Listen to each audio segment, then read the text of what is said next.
नमस्कार दोस्तों, आप देख रहे हैं ए न्यूज़ टुडे। दोस्तों, क्या 17 अप्रैल सन 2026 की शाम मोदी सरकार की सबसे बड़ी विफलता थी?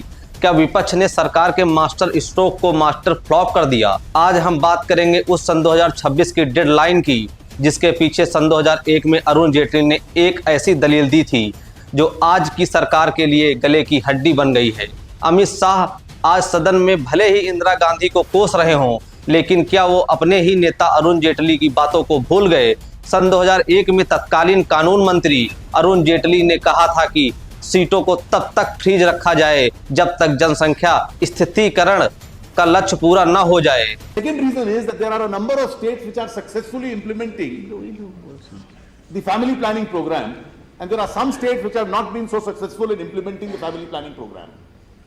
If this freeze was not imposed, then the states which have successfully implemented the family planning program, actually their representation in parliament would go down, and those states which have actually defaulted in the implementation of the family planning program would have an incentive in that default because their representation would go up.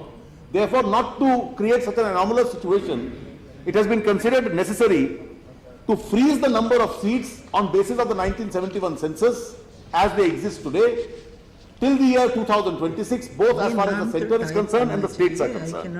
Arun Jaitley का सबसे बड़ा डर था कि जिन राज्यों में दक्षिण भारत ने फैमिली प्लानिंग को गंभीरता से लिया है, उन्हें कम सीटें देकर सजा क्यों मिले, और जिन्होंने आबादी बढ़ाई उन्हें इनाम क्यों मिले। अब सवाल है, क्या आज सन 2026 में वो लक्ष्य पूरा हो गया है? अगर नहीं तो फिर परिसीमन की इतनी जल्दबाजी क्यों? सदन में एक गजब का ड्रामा हुआ। गृह मंत्री अमित शाह विपक्ष से 1 घंटा मांग रहे थे।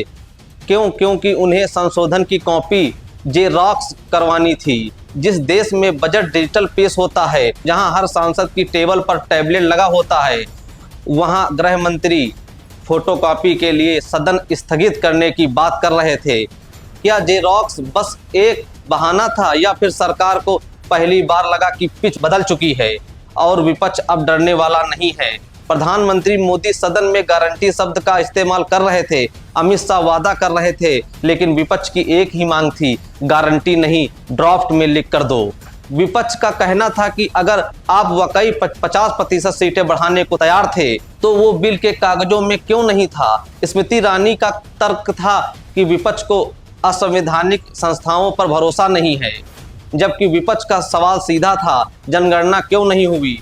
तो उस सरकार ने कहा जनगणना इसलिए नहीं हुई क्योंकि कोविड था। दोस्तों, अब सवाल बड़ा है कि कोविड में चुनाव हुए, प्रधानमंत्री की अनगिनत विदेश यात्राएं हुई, विपक्ष के नेताओं पर छापेमारी और गिरफ्तारियां हुई, सब कुछ चला, बस जनगणना रुकी रही। बिना जनगणना के आप सन 2029 का चुनाव परिसीमन के आधार पर कैसे करा सकते हैं? 17 अप्रैल सन 2026 की शाम ने यह साबित कर दिया कि लोकतंत्र में कोई भी स्थायी विजेता नहीं होता है। जिस सरकार के पास सन 2023 में महिला आरक्षण बिल पर 100% समर्थन था, उसने 2.5 साल में वो भरोसा खो दिया है।